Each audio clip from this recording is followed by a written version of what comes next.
감사합니다. 여러분 주일 오후에 피곤하고 힘들지만 또 귀한 사경의 은혜의 자리에 함께 오셔서 정말 감사 인사드립니다.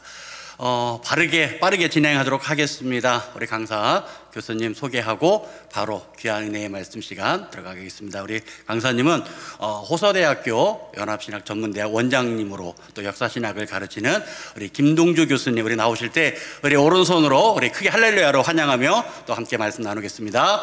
할렐루야. 할렐루야. 할렐루야. 네, 반갑습니다. 감사합니다. 하나님의 말씀 호세아서 1장입니다. 호세아서 1장 1절과 2절 두 절만 읽도록 하겠습니다.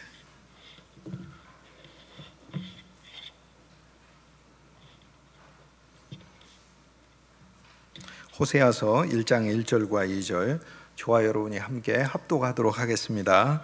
우시야와 요담과 아하스와 히스기야가 이어 유다 왕이 된 시대, 곧 요아스의 아들 여로보암이 이스라엘의 왕이 된 시대에 브에리의 아들 호세아에게 임한 여호와의 말씀이라.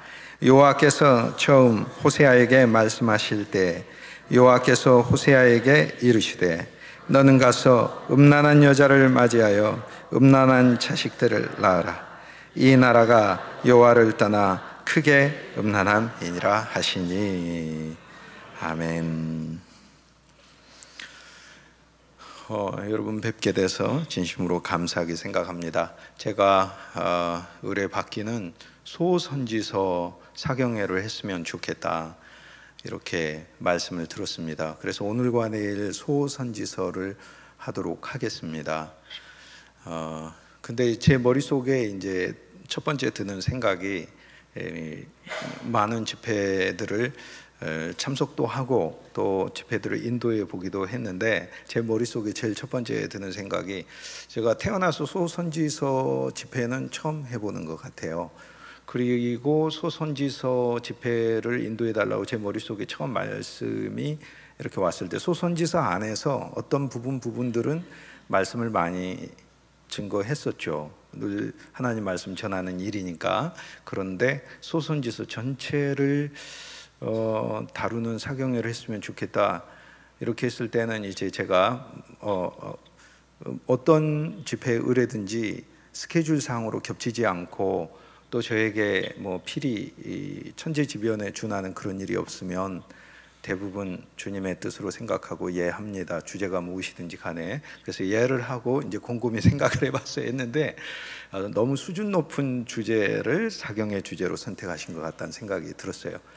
첫째는 소선지서가, 물론 여기 계신 목사님들은 또 뭐 저와 같이 주님의 일에 부르심을 받은 동역자들이기 때문에 늘 소선지서 말씀을 가지고 새벽 기도할 때마다 한 장씩 대부분의 교회가 성경을 증거하기 때문에 소선지서 말씀으로도 충분히 주님 말씀 많이 증거했었을 거예요. 하지만 성경에서 사실 제일 어려운 책이 소선지서입니다. 소선지서가 이렇게 쉬운 책이 아닙니다. 저도 예수 믿은 지 이제 조금 있으면 60년 되는데요. 근데 소선지서가 제일 어려운 책이다라고 얘기를 할 수 있을 것 같아요. 예를 들면 오늘 우리가 호세아서 1장 1절 읽었는데, 1장 1절 풀이하고 이해하는 것만 하더라도 제가 생각할 때 한 학기 걸릴 것 같아요. 여기 왕들의 이름만 하더라도요, 우시야가 등장하죠. 그 다음 여로보암 왕이 등장하죠. 그의 아들 요아스 왕도 등장하죠. 요담도 등장하죠. 히스기야도 등장하죠. 이게 한 시대가 아니고 60년에 걸친 시대인데 왕들이 이렇게 등장하죠. 거기에 남쪽의 나라가 등장하죠. 북쪽의 나라가 등장하죠. 남쪽에 유다가 있죠. 북쪽에 이스라엘이 있죠. 그러니까 이게 분열된 상황이라는 거잖아요. 이스라엘 백성은 하나잖아요. 근데 분열됐잖아요. 하나이면서도 분열이죠. 오늘날 우리가 하나이면서도 분열이에요. 그거는 계속해서 우리 신앙생활에 계속해서 우리가 안고 가는 하나의 과제이기도 하고, 주님 앞에서 우리 자신을 겸손하게 내놓아야 되는 이슈이기도 하고 그래요. 한국 교회는 하나인 것 같으면서 분열돼 있고, 또 교단도 하나인 것 같으면서 분열돼 있어요. 다 뭐 주님 앞에 가면 감리교라고 해서 더 칭찬받고 뭐 장로교나 성결교라고 해가지고 덜 상급받고 그러겠어요? 그런 거 없지. 다 우리들의 그 그리스도인으로서 주님 앞에 서게 되는 건 마찬가지인데, 그런데 한 면에서 분열돼 있죠. 그리고 교단 내에서도 분열돼 있어요. 분열도 각양으로 분열이 돼 있어요. 창세기 10장에 나오는 셈함 야벳의 족속들의 그 나뉜 만큼 그 삼중에다가 각양 문화와 인종과 나라와 그들의 족속에 따라서 나뉘었다고 하니까, 그 곱해 보니까 3 곱하기 4 해가지고 3, 4, 12 해서 12종류로 나뉘었더라고요. 그 더 갈라지는 거죠. 점점. 그리고 교회 안에서도 하나이면서 분열. 그래서 사실 호세아 우리가 1장 1절 읽었지만 이 1장 1절 이해하는 것만으로도 이스라엘의 전체 역사 이해가 사실 필요해요. 그리고 성경은 어쨌든 간에 후반부로 갈수록 진리가 깊은 거예요. 그 깊다는 것은 훨씬 더 고급이다 그런 의미도 있을 수 있고, 또 앞에 부분은 유치하다 그런 말은 아니거든요. 하지만 기초이기 때문에 앞에 부분은, 기초는 어떤 면에서 제일 중요하죠. 예를 들어서 여러분이 자녀들 어린이집이나 유치원 보내는데 이름이 유치원이라고 선생님이 유치한 사람은 아니잖아요. 그 유치원이지만 제일 중요하거든요. 유치원에서의 교육이야말로 제일 사랑받아야 되고 제일 중요한 때잖아요. 그렇기 때문에 그 예를 들어 초등학교다 유치원이다 해서 배우는 지식들이 기초적이지만 그게 뭐 수준 낮거나 이런 깔보는 그런 표현이 아니에요. 하지만 그 성경은 어쨌든 간에 그리스도 예수 안에서 깊이가 있고 그리스도 안에서 높이가 있는데, 소선지서는 굉장히 높은 책이에요. 그래서 제가 머릿속에 처음 이게 의뢰가 들어왔을 때 일단은 예하고 계속 생각을 했어요. 주제가 너무 어려운데 이게 제가 머릿속에 들었던 첫 번째 생각이고요. 그럼 두 번째는 성도님들이 이런 하나님의 말씀을 좋아할까라고 생각을 했는데, 그런 질문도 영적인 질문이 아니에요. 하나님 말씀은 뭐든지 사랑해야 하지, 그 어떤 말씀은 좋아하고 어떤 말씀은 안 좋아하고 그런 말씀이 아니잖아요. 어떤 말씀이든지 우리에게 생명이 되고 영이 되는 말씀이니까 좋아해야 되지. 하지만 이제 그 개인적으로 드는 생각은 이 말씀은 좀 어려운 말씀인데 라는 생각이 들었어요. 믿음에 대해서 이야기하라든지 또 기독교 신앙의 초보에 대해서 이야기하라든지 환난을 극복하는 법에 대해 이야기하라든지 하면은 참 쉬울 텐데, 하지만 소선지서에는 그거를 기본으로 깔고 있어요. 그래서 이제 한 면에서 깊은 진리에 대한 거를 요청을 하시는 거 보니까 이 지방에서 임원된 목사님들이 좀 굉장히 수준이 높은 것 같다라는 생각이 들었어요. 이런 주제들을 의뢰를 하시더니, 사경의 사자는 조사하다는 말이거든요. 하나님 말씀을 자세히 살핀다는 거고, 경이기 때문에 성경이에요. 그래서 제가 개인적으로 하고 싶은 얘기도 많고, 또 이런저런 뭐 흘러가는 이야기들, 또 웃기는 이야기들, 잘 웃기지도 못하지만 그런 이야기들도 많지만 그런 이야기들 일체 줄이도록 하겠습니다. 목적 자체가 사경이기 때문에 하나님의 말씀 안으로 저와 여러분이 오늘과 내일 더 집중해서 들어갈 수 있길 주님의 이름으로 소망합니다. 소선지서라고 부를 때 소는 작다는 뜻인데 사람이 작은 게 아니고 분량이 작은 겁니다. 그런데 소선지서를 이렇게 한다고 하지만 분량이 말이 적은 것이지 실제 적지 않습니다. 호세아, 요엘, 아모스, 오바댜, 요나, 미가, 나움, 하박국, 스바냐, 학개, 스가랴, 말라기 12권 책이죠. 12권 책은 67장이에요. 67장은 신약으로 하면 뭐에 해당하냐면 로마서가 16장이거든요. 고린도 전서가 16장이에요. 그럼 로마서당으로 16장, 32장이죠. 고린도 후서가 13장까지 있어요. 그럼 45장이에요. 그 다음에 갈라디아서가 4장까지, 갈라디아서 6장까지 있습니다. 그러면 51장이 돼요. 에베소서가 6장까지 있죠. 빌립보서가 4장까지 있죠. 골로새서가 4장까지 있죠. 어디까지 가냐 하면은 이게 데살로니가 전서 후서까지 가야 이 분량이 맞아요. 그러니까 실은 이 세미나를 신약으로 하면은 이런 거하고 같은 것 같아요. 이번 사경회를 강사를 불러서 로마서부터 고린도 전서 후서 에베소서, 골로새서, 빌립보서, 갈라디아서, 디모데 전서, 후서까지 다 한꺼번에 보자, 이런 얘기하고 사실 같아요. 그렇지만 우리가 소선지서라고 묶은 것은 또 영적인 의미가 있어요. 왜 의미가 있냐면 이 12권은 묶여있는 책이기 때문에 그래요. 이 12권을 소선지서라고 묶어서 불렀어요. 그래서 원래 이름은 우리는 소선지서라고 부르지만 원래 예수님 시대 때는 12서신이라고 불렀어요. 12서신. 12권이니까 호세아, 요엘, 아모스, 오바다, 요나미가, 나홈, 하박국, 스바냐, 학개, 스가랴, 말라기니까 12권이니까 12서신이라고 불렀다고요. 그래서 이 12권이 후에 배치가 되는데 이 12의 의미조차도 그리스도 예수 안에서 성취가 돼요.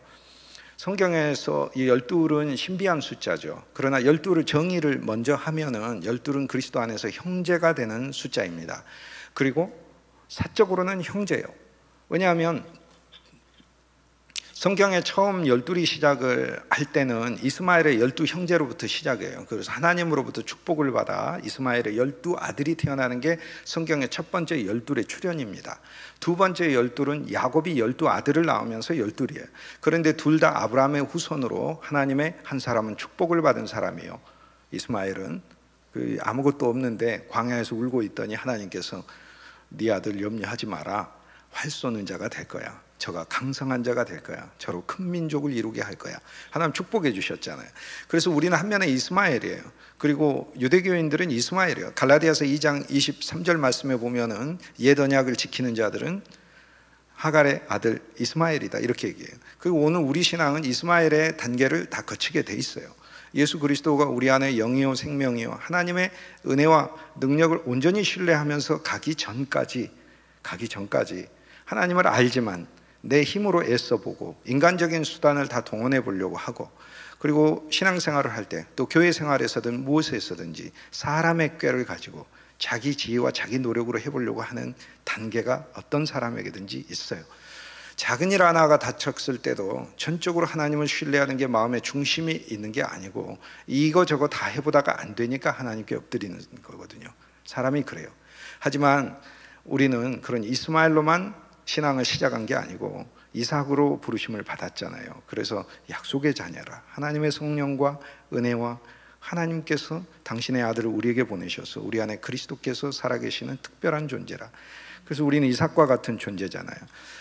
그래서 12은 구약에서는 형제입니다. 그런데 이게 그리스도와 개인적인 관계가 되면서 예수님이 12 제자를 선택하시면서 12는 예수님의 형제예요. 그러면서 제자가 돼서 예수 그리스도를 배우는 사람이 되고, 제자가 배우면서 제자는 무엇을 위해 있냐면 사도를 위해 있어요. 사도는 보내심을 받은 사람이죠. 그리스도를 대리하여 보내심을 받은 사람. 이거는 성도의 정체성이에요. 그러니까 쉽게 얘기해서 오늘 우리들은 12에 속해 있어요. 그래서 이 12은 계속 가요. 12은 신비예요. 예수님 33년 동안 사셨잖아요. 여러분 33년 동안이 날수로 며칠인 줄 이렇게 한번 계산해 본 적 있으신가요? 집에 가서 곱해 보세요. 365일 곱하기 33년 12,000일이 나옵니다. 12,000일에 몇십 일 정도예요. 그러니까 12,000일이에요. 예수님은 자기의 33년의 전생애를 통해서 12이라고 하는 것을 우주적인 12가 1000이면 12 곱하기 1000이면 12,000이잖아요. 우주적인 하나님의 형제들을 조성하시는 일을 하신 거죠. 그리스도를 배우고, 우리는 한 면에서 주님 안에서 서로 형제요, 그리스도를 배우는 자요, 그리스도의 사도된 자죠. 교회 안에서 파송받아서 세상 속에서 주 예수 그리스도를 증거하는 자로 우리는 사니까. 그러니까 우리의 일은 주님 안에서 서로 사랑하는 형제요, 주 예수님을 배워가는 주님의 제자요, 우리의 생활과 일터와 가정과 어느 곳에서든지 학교에서든지 그리스도를 대리하고 그리스도를 대표하는 사도인 거죠. 그게 12인 거예요. 그 12의 의미인 거예요. 그래서 사실 소선지서는 그리스도인을 예수 그리스도의 형제요, 예수 그리스도의 제자요, 예수 그리스도의 사도로 묶는 성경이 처음부터까지 계속해서 일관성 있게 흐르는 신비한 숫자 12하고 연결이 되어 있어요. 새 예루살렘의 문도 12문이에요. 12이라는 것은 12지파로서도 계속하고 12민족으로도 계속하고 그래요. 그래서 이 소선지서의 원래 이름은 12서신이다. 쉽게 얘기해서 이 이야기는 기본 틀은 그리스도 예수 안에서 형제됨, 그리스도 예수 안에서 하나님을 배워나가는 제자됨. 사경에는 주님을 배워가는 것이잖아요. 그 배워서 하는 일이 뭐냐면 내적으로는 서로 사랑하고 외적으로는 주 예수님을 대표하는 거거든요. 그 대표하려면 주 예수님을 증거하는 일이 우리의 일이 되어야겠죠. 소선지서에서 소자를 제가 머릿속에 이렇게 할 때는 표면적으로는 분량이 작다라는 의미로 소선지서라고 얘기를 해요. 하지만 이 소선지서를 전체를 묶으면 67장이나 되기 때문에 신약의 로마서, 제가 이미 이야기를 했듯이 신약에 있는 많은 책들을 묶은 것만큼의 분량이에요. 그래서 실제로는 적다고 하기가 어렵지만 워낙 구약에 이사야는 66장까지 구약에 있는 서신들이 워낙 길기 때문에 그래서 소선지서들을 그렇게 우리가 부른다, 분량이 짧기 때문에 그렇게 부른다 할 수 있어요. 하지만 영적인 의미가 여기 더 있어요. 어떤 의미가 있냐면 저는 소선지서의 분량이 작기 때문에 소선지서라고 부르는 건 사실 누구든지 다 아는, 어떻게 조금만 이렇게 우리가 이렇게 살펴보면은 금방 들을 수 있는 이야기예요. 그런데 우리가 작다는 것은 마이너하다는 거거든요. 그리고 영어도 마이너 프로핏스라고 부르거든요. 마이너하다는 거, 메이저 반대가 마이너잖아요. 마이너는 세밀하다는 의미가 있어요. 그 소선지서는 우리 신앙을 세밀하게 살펴요. 거시적인 게 아니라 세밀하게 살펴요. 어떤 일을 할 때 어떤 사람 굉장히 세밀하고 꼼꼼하게 일을 하죠. 이것이 신앙에도 사실 적용돼야 되거든요. 뭉뚱그려서 하는 종합적인 것도 능력이지만 어떤 일들을 체계적이고 세밀하게 하는 것도 굉장한 능력인데, 소선지서는 우리의 신앙을 그렇게 정리하는 문서다, 이렇게 얘기를 할 수 있습니다. 소선지서의 그 이름들을 제 첫 번째 시작을 할 때 호세아로 시작을 하죠. 그런데 소선지서의 이름들 그리고 그 안에 있는 내용들은 1차적으로는 이제 과거의 이야기, 현재의 이야기, 미래의 이야기, 영원의 이야기, 이렇게 4차원의 말씀이 성경의 기본적인 성격이에요. 그럼 과거의 이야기라는 건 소선지서가 이 쓰여진 그 시대와 그리고 소선지서가 배경으로 했던 그 시대들이 있는 거죠. 예수님 탄생하시기 한 500년, 600년, 700년 전이니까 지금부터 2700년 전 이야기네요. 그런데 성경은 제가 말씀드렸듯이 과거의 이야기만이 아니거든요. 예를 들어서 예수님께서 십자가에 못 박혀서 돌아가신 건 2000년 전에 일어난 사건이지만 과거 이야기가 아니잖아요. 지금 현재 나를 위해 죽으신 사건이잖아요. 마찬가지로 소선지서는 역사적인 측면에서는 과거에 일어난 이야기지만 하나님은 이 말씀을 지금 현재에 사용하고 계시는 거예요. 그래서 소선지서의 안에 들어있는 하나님의 진노, 하나님의 우리를 향하신 분노, 또 하나님의 섭섭함, 또 우리들의 죄악, 또 이 심각한 우리의 그 문제들, 그리고 완전히 파멸시키시는 그런 하나님의 의도들이 소선지서 안에서 발견이 되고, 그리고 이것을 하나님께서 또 회복하시고 하나님께서 새로 이루어 가시는 말씀들이 그 안에서 발견이 되는 거죠. 그렇기 때문에 이거는 과거에 하나님은 그렇게 이뤘다라고 하는 하나님의 뜻이 있고, 또 한면에서 지금 하나님께서 소선지서의 말씀을 오늘 우리들의 삶과 현장에서 구체적으로 이루고 계시는 거죠.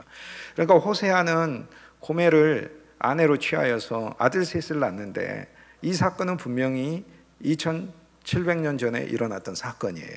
하지만 하나님은 이 사건을 오늘 우리의 삶의 현실에서 쓰고 있어요. 그래서 사실 성경을 증거라고 부르기 때문에, 증거라고 부르는 것은 원래의 목적이 뭐가 하나 추가된 게 증거예요. 예를 들어 여기 컵이 있습니다. 그런데 이 컵을 그냥 컵이라고 하면 물을 담는 용기의 목적만이 있는 거예요. 그런데 이 컵이 무슨 증거품이다 이랬을 때는 어떤 사건을 가리키는 거예요. 그래서 컵은 더 이상 컵이 가지는 본질적 가치 이상의 것입니다. 그래서 그것이 만약 증거라면, 예를 들어 무슨 어떤 큰 사건의 증거라든지 한다면 그 컵은 절대 그거는 함부로 취급돼서는 안 되는 거죠. 예를 들어 이 컵이 있는데 우리 아버지가 나를 위해 만들어준 컵이다, 이렇게 해보죠. 그러면 이 컵은 물을 담는 기능만이 본래 있는 그 컵의 목적이 아닌 거예요. 이건 아버지의 사랑이고 돌아가신 아버지의 유품이 되고 그렇게 되는 것이죠. 성경에 있는 이야기를 우리가 증거라고 부르죠. 히브리서 11장 선진들이 이로써 증거를 얻었느니라 이렇게 얘기를 할 때 그 이야기는 하나님의 성경 말씀은 그 본인을 가리킨다는 게 아니라는 거예요. 쉽게 해서 아브라함 이야기는 증거다 이렇게 얘기했을 때 아브라함 이야기는 아브라함 본인을 가리키는 게 아니라는 거예요. 아브라함의 인생이 증거의 인생으로 쓰였다는 건 누군가에게 증언하기 위해서 하나님이 아브라함을 샘플로 사용했다는 이야기예요. 그런데 그 대상이 누구겠어요? 저와 여러분인 줄 믿습니다. 그래서 사실 성경에 아브라함 이야기가 나오면 그 아브라함은 나예요. 다윗 이야기가 나오면 그 다윗은 나예요. 소선지서에 호세아의 아내 고멜이 이야기가 나오면 그 고멜은 나예요. 그럼 호세아도 난가? 호세아도 나예요. 왜냐하면 우리가 죄인으로서 그리스도 앞에서는 고멜이요. 하지만은 주 예수님을 대리하는 우리는 요엘서를 거치면서 하나님의 영으로 모든 육체에다가 부어버린 자들이잖아요. 그 육체에 부어버린 자들이기 때문에 예수 그리스도의 성령 아래 들어있는 모든 좋은 신령한 은사들과 하나님의 신령한 복이 우리 인생에 부어진 사람들이라 이것을 믿음으로 일단은 취하고 우리가 세상 속에서는 그리스도의 사도로서 나가기 때문에 오늘 우리들은 호세아로서 나가는 것이죠. 수많은 고멜들을 주님께 인도해야 되는, 그래서 이 성경 말씀은 오늘 현재의 말씀이다, 입체적인 말씀이라는 거예요. 그런데 성경은 또 미래의 말씀이에요. 왜냐하면 이 성경은 궁극적으로 목적을 하고 있는 게 있어요. 예를 들면 호세아서에서 제일 많이 등장하는 단어는 에브라임이라는 단어예요. 20번 이상 에브라임 이렇게 해요. 성경에서 에브라임 단어가 이렇게 많이 등장하는 책은 없어요. 그건 호세아서예요. 그런데 소선지서 안에서도 다른 데는 에브라임 안 등장해요. 호세아서는 에브라임 등장해요. 그러면 호세아서는 에브라임에 대한 말씀인가? 그렇죠, 에브라임에 대한 말씀이죠. 그런데 에브라임이면은 과거의 에브라임인가? 아니죠, 현재의 에브라임이죠. 오늘 우리들이죠. 그런데 에브라임은 누구냐면은 요셉의 둘째 아들이 에브라임이고, 에브라임으로부터 지파가 시작이 되었고, 에브라임은 이스라엘 백성들의 그 헤드 지파, 지도적 지파거든요. 그래서 호세아가 에브라임이라고 부를 때는 이스라엘 백성들을 가리키는 말이고, 그런데 왜 이스라엘이라고 하지 않고 에브라임이라고 얘기를 했느냐라고 하는 건 제가 어떤 학생을 이렇게 훈계를 하는데 그 학생의 부모를 알아요. 그런데 그 부모는 정말 훌륭한 분이에요. 그래서 제가 그 학생에게 그 부모님에 대해서 이야기를 하면서 부모님을 본받고 부모님의 뜻을 유지를 이어가라고 제가 이야기를 하거든요. 에브라임이라고 이스라엘 백성들이 이스라엘이라고 부르지 않고 에브라임이라고 부른 것은 요셉에게서 난 자손들, 그러니까 신앙이 계대돼야 될 사람들이고요. 또 에브라임이라고 부른 것은 에브라임 지파는 이스라엘의 지도 지파예요. 그리고 지도 지파가 전체 책임을 지는 대표 이름이에요. 그렇기 때문에 하나님께서 에브라임이라고 이렇게 불렀을 때는 이스라엘 백성들이 가져야 되는 책임성을 그 부르심 안에서 말씀하고 있는 거예요. 그리고 에브라임 지파는 창세기 48장에 특별한 복을 받았어요. 므낫세가 장자지만 에브라임이 더 승할 것이다 라고 얘기하면서 이스라엘 백성에게 이 원리를 퍼뜨리는 가장 중심되는 영적인 지파로 하나님 세웠어요. 그러니까 우리는 영적인 원리를 퍼뜨리는 사람이에요. 예를 들어서 주 예수의 이름을 부르면 누구나 구원받잖아요. 특별한 사람만 구원받는 게 아니라 누구나 구원받잖아요. 이 영적인 원리를 우리가 받아서 우리도 주 예수의 이름을 불러서 구원을 받았고, 이 원리를 퍼뜨리는 사람이잖아요, 우리도. 그렇듯이 에브라임도 연약했지만 하나님께서 연약한 자를 강하게 하시고, 그리고 약한 자를 들어서 하나님이 강력하게 하시고 능력 있게 하시고, 뒤처졌지만 뒤처진 자를 하나님께서 당신의 아들 안에서 베푸시는 은혜와 능력을 통해서 주님의 뜻을 성취하시겠다고 창세기 48장에 야곱이 손을 들어서 에브라임한테 축복해 놨단 말이에요. 그래서 에브라임이라고 부를 때는 하나님의 약속을 가리키는 말이에요. 그렇기 때문에 호세아서 안에서 에브라임 이렇게 얘기를 계속하는 것을 통해서 이스라엘 백성들은 둘 중에 하나가 되겠죠. 듣기 싫든지. 그 듣기 싫어. 제발 우리 조상 요셉 이야기 하지 마. 하나님 축복 얘기하지 마. 그 하든지, 아니면은 여호와 하나님께 돌아오든지. 아, 내 뿌리가 그렇구나. 여러분, 뿌리와 운명이 정말 중요한 건데, 이 호세아의 말씀은 바울이 로마서 9장에 인용을 합니다. 인용을 하면 내 백성 아닌 자를 내 백성이요 내 백성인 자를 내 백성이라고 하리라 라고 하는 호세아 2장에 나와 있는 이 말씀을 바울이 로마서 9장에 인용을 해요. 그런데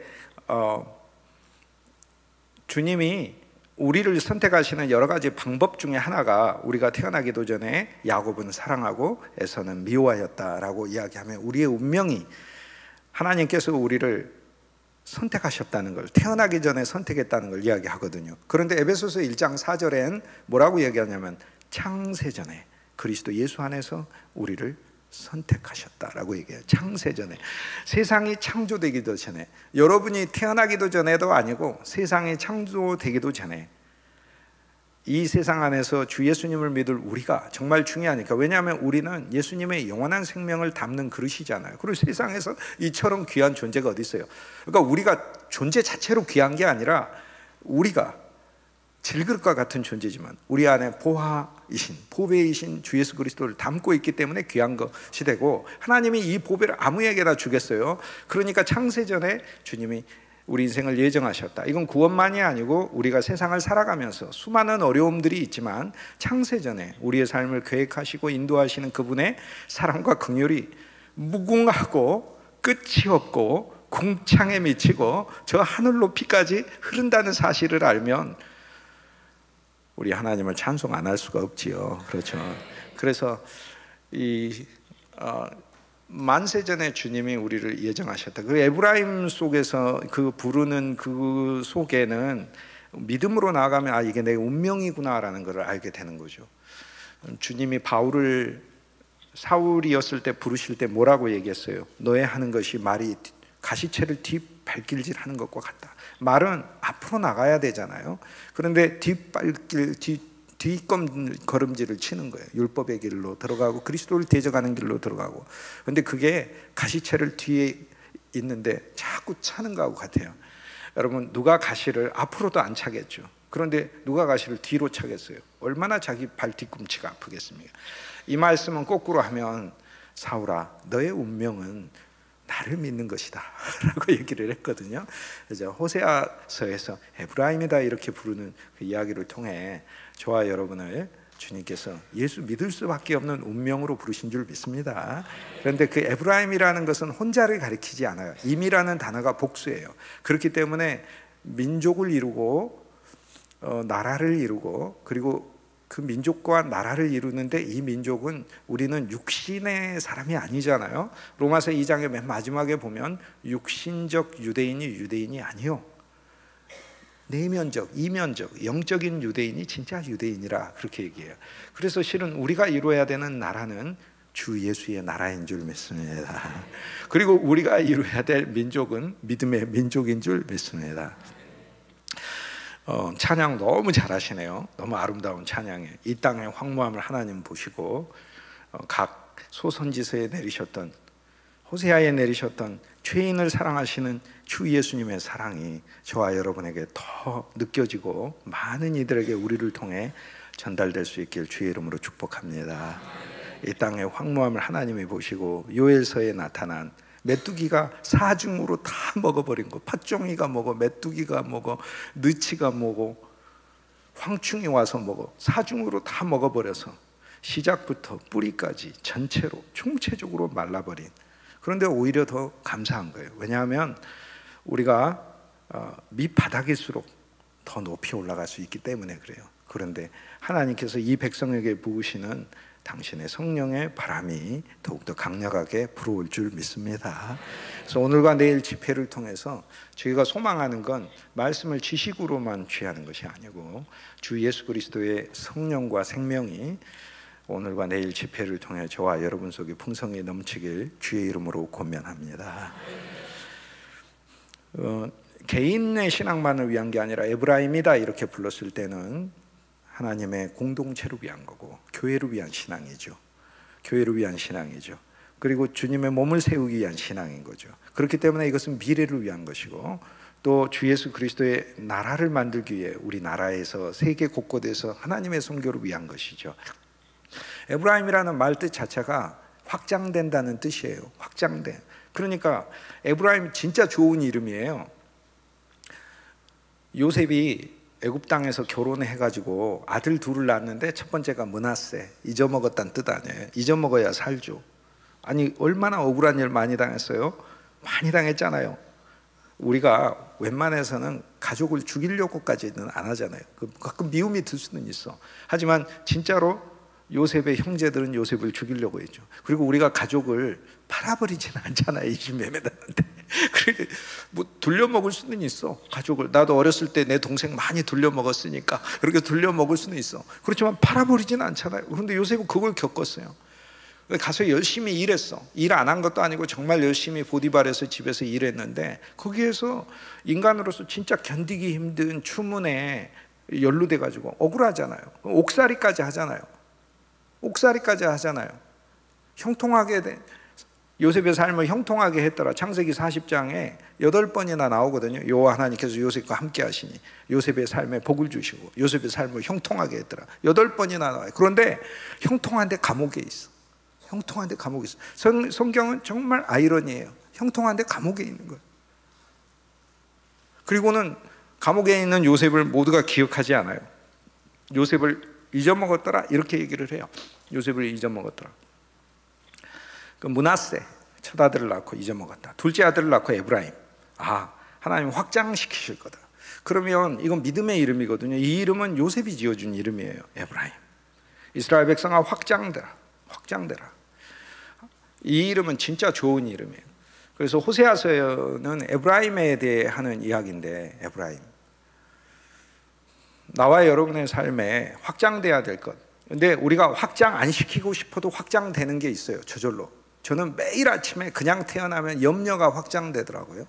매일 아침에 그냥 있으면 절망이 확장되고, 가끔 서운한 일 당하면 분노가 하루가 갈수록 확장이 되더라고요. 그래서 그때 그 자리에서 막 대판할 걸 막 이렇게 생각이 돼요. 그런데 주 예수님 안에 있으면 그리스도의 은혜와 사랑과 생명이 더 확장될 줄 믿습니다. 그리스도 안에서 우리 안에 진짜 확장돼야 될 건 말씀이 확장돼야 돼요. 사랑이 확장돼야 돼요. 하나님 또 우리 삶을 확장시키셔야죠. 여러분 비즈니스도 하나님이 확장시키셔야 되고, 여러분의 가정과 자녀들도 하나님이 확장시키실 줄 믿습니다. 그래서 에브라임이다 이렇게 부르는 그 이야기를 통해 호세아 선지자가 정말 말하고 있는 게 있죠. 그런데 이것이 과거 이야기가 아니고 지금 현재 이야기이며, 그 말 속에 하나님이 이루고 싶은 것이 그리스도 예수의 나라와 그리스도 예수의 교회라는 거예요. 이게 그리스도 예수의 나라와 교회. 그리고 하나님 말씀은 영원 차원의 말씀이죠. 궁극적으로는 새 예루살렘에 가서 우리 모두가 이 말씀의 성취를 맛보게 되는 것입니다. 소선지서를 통해서 우리가 알 것은, 소선지서는, 죄송합니다,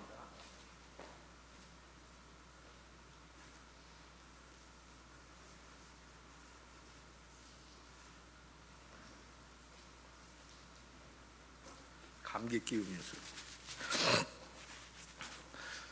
소선지서를 통해 우리가 알 것은, 소선지서의 내용들은 굉장히 엄중한 하나님의 말씀을 담고 있습니다. 심판들을 담고 있어요. 그리고 극단적인 것을 담고 있어요. 예를 들면은 우리가 웬만해서는 그 TV에 보면은 그 이혼을 생각하는 부부들이 나와서 어떤 스토리들을 보면 어떻게 보면 좀 막장 같다라는 그런 생각이 많이 들어요. 근데 호세아서가 진짜 그런 것 같아요.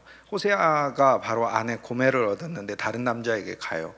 근데 가가지고 호세아가 설득하는 말이, 그래도 내가 낫지 않소라고 얘기를 해서 다시 데려와가지고 또 자녀를 낳아요. 자녀를 낳습니다. 그런데 왜 성경은 그렇게 얘기하는가?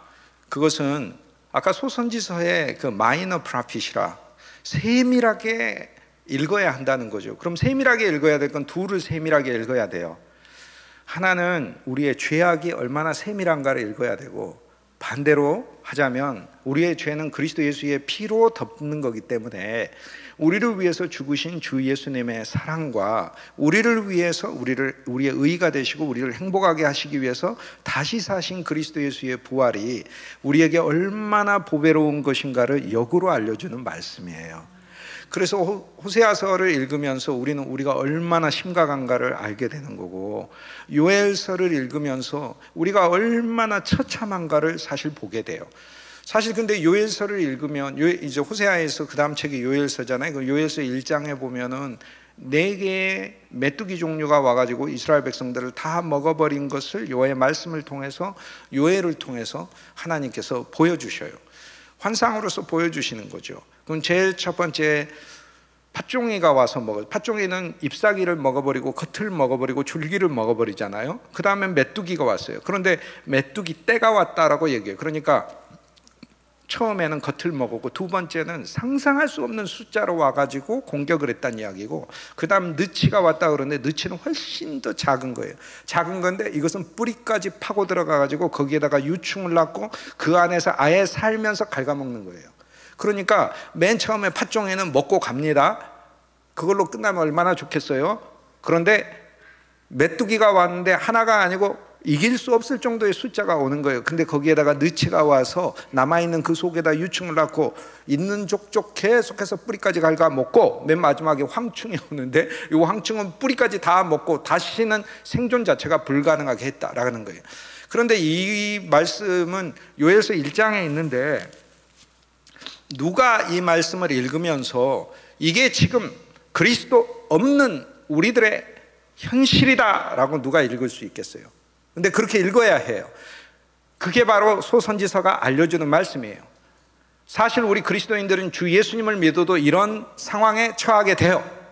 내 것을 외적으로 갉아먹고, 내 재산을 갉아먹고, 나의 명예를 갉아먹고, 내 경력을 갉아먹고, 심지어는 하나님의 종들도 목회하다가 순식간에 하나님이 이 네 종류를 보내가지고 외적인 거 무너뜨려 안에서 갑자기 뭐가 몰려들어, 그 다음에 그 안에 기생하면서 뿌리까지, 신앙의 뿌리에, 교회의 뿌리까지 갉아먹어, 그리고는 도저히 일어설 수 없게 만드는 이 인생의 위기들은 믿는 사람이든 안 믿는 사람이든 다 겪는단 말이에요. 그런데 이것들을 해결하는 방법이 뭐냐? 요엘서 2장에 내가 말세를 주는 거고 시대를 끝내버리겠다는 거예요. 말세란 시대를 끝낸다는 거예요. 그러니까 그동안 패배하는 시대가 있었으면 하나님이 그 시대를 끝내버리고, 내가 말세 모든 육체에 예외가 없이 모든 육체에 새 영을 부어주리니 라고 주님 말씀하신 거예요. 새 영을 부어주리니. 그래서 팥종이든 메뚜기든 느치든 황충이든 먹어치운 횟수만큼 내가 보상하리라 라고 하나님 말씀하시네요. 그래서 하나님 말씀을 읽으면서, 야, 주 예수님 없이 내가 잘 살았어, 예수님 믿으니까 더 좋아, 이런 게 아니라는 거예요. 실은 소선지서를 보면 주 예수님, 호세아서를 통해서는 주님, 내가 진짜 세상을 너무 좋아하고 지금도 세상 좋아하는 마음이 있고, 주 예수님 믿어도 이 땅에 있는 것들을 내 아내처럼 좋아한다, 친구처럼 좋아하는 것도 문제잖아요. 친구 자주 전화해서 부르니까 욕심이 친구인데 자주 전화해서 부르죠. 욕심. 그런데 욕심이 자기 아내라면, 자기 신랑이라면 매일 같이 사는 거 아니에요? 그리고 그리스도인은 내가 너희에게 새 계명을 주느니 서로 사랑하라 라고 했는데, 그럼 사랑의 계명과 살아야 되잖아요. 사랑의 계명과 안 살고 증오의 계명하고 매일 살잖아요. 잠잘 때 증오랑 잠자고 미움이랑 잠자고, 아침에 일어날 때도 미움 껴안고 일어나고. 호세아서를 보면서, 근데 이걸 어떻게 극복해요? 적게 탕감받은 자는 적게 사랑하고 많이 탕감받은 자는 많이 사랑해요. 예를 들어 어떤 사람이 저한테 커피 한 잔 샀다고 해요. 그것도 감사해요. 내가 감사해.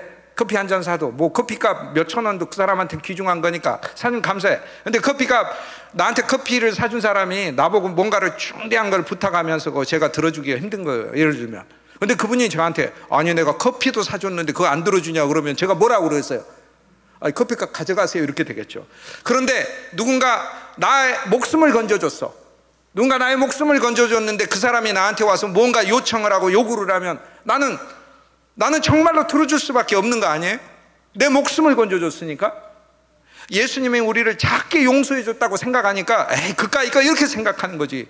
나의 과거와 현재와 미래를 전체적으로 구원하시고 용서하시고 영원히 온전하게 하시고 그분의 피로 나를 보장하고 계시고 보증하고 계시고 품고 계시고, 내 안에 그리스도 예수의 구원이 있고 내 인생은 결코 흔들리지 않는 반석이신 주 예수님 위에 서 있고, 나의 모든 행사를 살피시고 내가 하는 예배와 찬송을 늘 받아주시며 기쁘게 여기시는 그 주 예수님의 은혜가 나만 구원한 게 아니라 주 예수를 믿으라 그리하면 너와 내 집이 구원을 얻으리라 했으니, 나만 구원하신 게 아니라 나와 내 가족들을 구원해 주시고, 아브라함에게 내가 너를 축복하며 너의 자손을 축복하고 자손을 대대로 축복하고 영원히 축복한다고 하셨는데, 이 복을 나에게도 주시고 아브라함에게 임한 복을 갈라디아서 3장 14절에 아브라함의 3장 15절에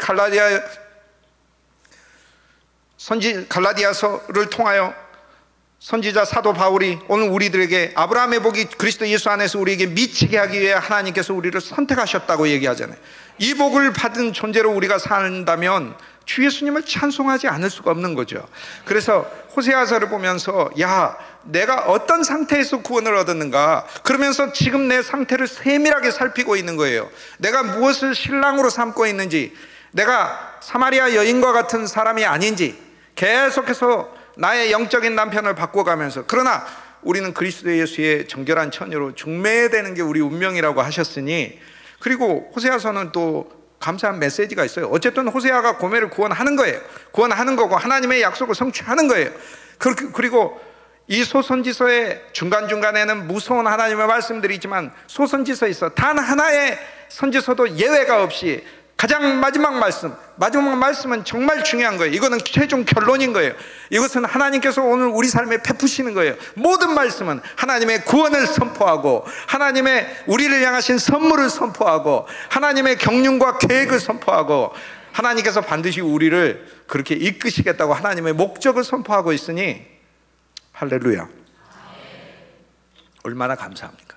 그래서 이 안에 있는 심각한 이야기들은 오늘 우리의 존재가 어떠한가를 밝혀주는 거고, 오늘 이러한 문제들이 그리스도 예수 안에서 주님께 더 내어져야 한다는 사실을 알려주는 거예요. 호세아서에서 저는 어려서부터 주님을 잘 믿었는데요, 율법사가 와서 그렇게 얘기했잖아요. 나 어려서부터 계명을 어긴 적이 없습니다. 그것부터 거짓말이죠. 앞에 있는 계명이 하나님을 사랑하라잖아요. 앞에 있는 분이 누구야? 하나님이시잖아. 근데 무슨 계명을 안 어겼어? 그거부터 어기고 있구만. 모든 계명의 첫 번째 계명이 내 여호와 하나님을 마음을 다하고 몸을 다하고 뜻을 다하고 정성을 다하여 사랑하란데, 앞에 하나님이 계시잖아요. 예수님이 우리 하나님이시잖아요. 그런데 선한 청년은 어려서부터 율법을 다 지켰나이다 이러면서, 지키기는 뭘 지켜? 모든 계명을 다 어긴 것이지. 그럼에도 불구하고 주님께서는 그를 귀하게 보셨어요. 귀하게 보셨어요. 소선지서 안에서 우리의 상태가 얼마나 심각함을 보여주며, 주님의 사랑을 이렇게 누려라, 오늘 우리에게 무슨 문제가 있다 라는 거 알려주죠. 요엘서 읽으면 너무 감사하죠. 우리가 살다 보면 다 거덜나게 돼 있습니다. 경제적인 거 다 파산당하게 돼 있고, 어떨 때는 인간관계가 파산당해서 인간관계가 팥종이가 와서 갉아먹고, 가정을 갉아먹고, 그 사람의 인생을 갉아먹고, 직업을 갉아먹고, 메뚜기가 오고, 느치가 있고, 황충이가 있어서 완전히 말라버리게. 방법이 뭐가 있어요? 방법이 있다고 하죠. 요엘서 2장에 그리스도의 영이 방법이래요. 그럼 그리스도의 영은 어디서 받느냐?